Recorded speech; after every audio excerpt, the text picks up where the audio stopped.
विदेश जाँदाखेरि ध्यान दिनुपर्ने 3वटा कुराहरू है त।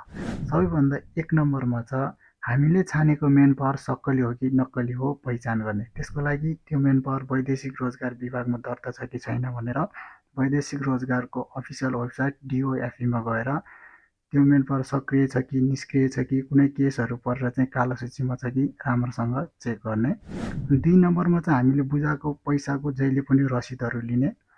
कुनै पनि एजेन्ट वा मेन पावरले रसिद बिलहरू दिँदैन भने त्यस्तो पैसा नबुझाउने। अनि 3 नम्बरमा चाहिँ भिसाको टाइप चाहिँ चेक गर्ने।